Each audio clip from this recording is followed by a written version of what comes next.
থেকে আমরা ক্ষুদ্র শক্তিগুলো যদি তোমার হাত পা নাক চেপে ধরি, তুমি দম নিতে পারবে না। বাংলাদেশের বুকের উপর দিয়ে তোমার সেবাদাসীকে বসিয়ে তুমি একতরফাভাবে একটার পর একটা চুক্তি করে বাংলাদেশ বিরোধী সকল স্বার্থকে ধ্বংস করে একতরফা ভারত সকল স্বার্থ নিয়ে গিয়েছে। বাংলাদেশের বিরুদ্ধে ভারতের বিগত 15 বছরের সকল ষড়যন্ত্রকে আমরা নিন্দা জানাই এবং আবারও স্পষ্ট ভাষায় ভারতকে বাংলাদেশ নীতি পরিবর্তনের আহ্বান জানাই।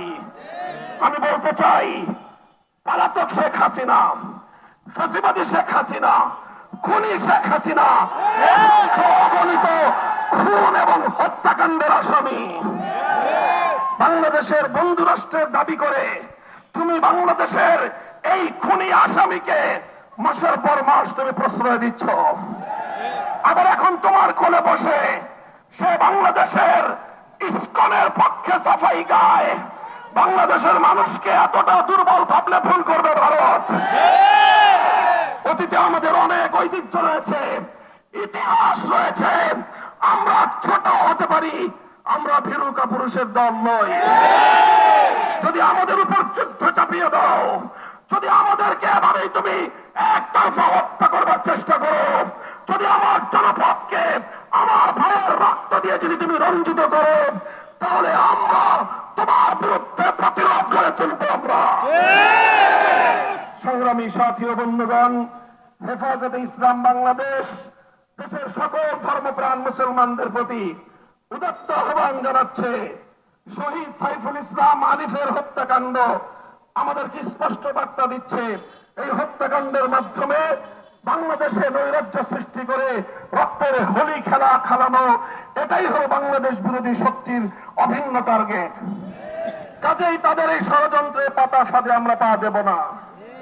আমরা কোনোভাবেই সহিংস কোনো কর্মসূচি পালন করব না। শান্তিপূর্ণ ভাবে টেকনাফ থেকে তেঁতুলিয়ায় আমরা তীব্র প্রতিবাদ এবং প্রতিরোধ আন্দোলন গড়ে তুলব। শান্তি হবে আমাদের হাতিয়ার, ধৈর্য হবে আমাদের সৌন্দর্য। শেষ মুহূর্ত পর্যন্ত আমরা ধৈর্য ধারণ করব। আমরা রাষ্ট্রকে বলবো, সরকারকে বলবো, চিন্ময় কৃষ্ণ দাসকে ভালোভাবে রিমান্ডে নিয়ে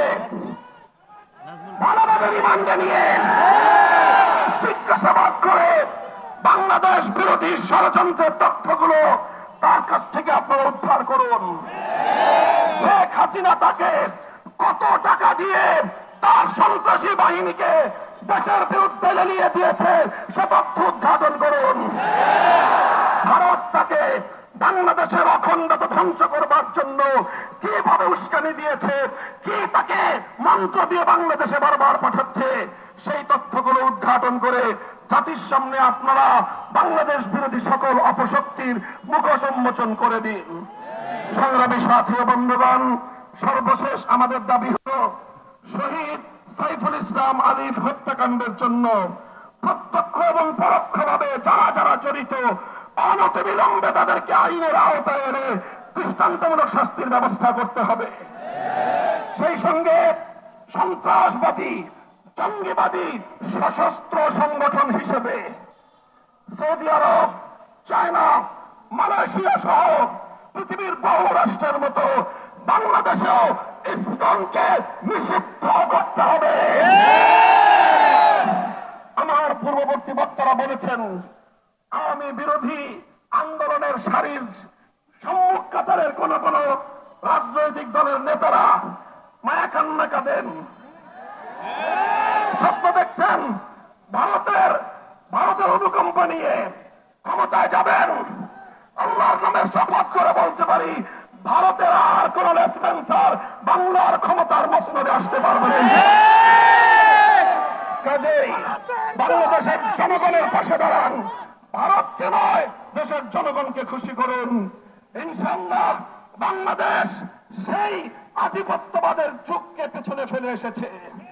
এখন বাংলাদেশ নিজের পায়ে দাঁড়াবে, মাথা উঁচু করে সামনে চলবে, সকল ষড়যন্ত্রকে মোকাবেলা করবে ইনশাআল্লাহ। ইসকনকে স্পষ্ট ভাষায় দাবি আমাদের নিষিদ্ধ করতে হবে। যদি যদি এই দাবি আদায়ে সরকার অথবা বিচার বিভাগ যদি গড়িমসি করে, হেফাজতে ইসলাম বৃহত্তর কর্মসূচি দিতে বাধ্য হবে। আমাদেরকে সে পথে যেতে আপনারা বাধ্য করবেন না।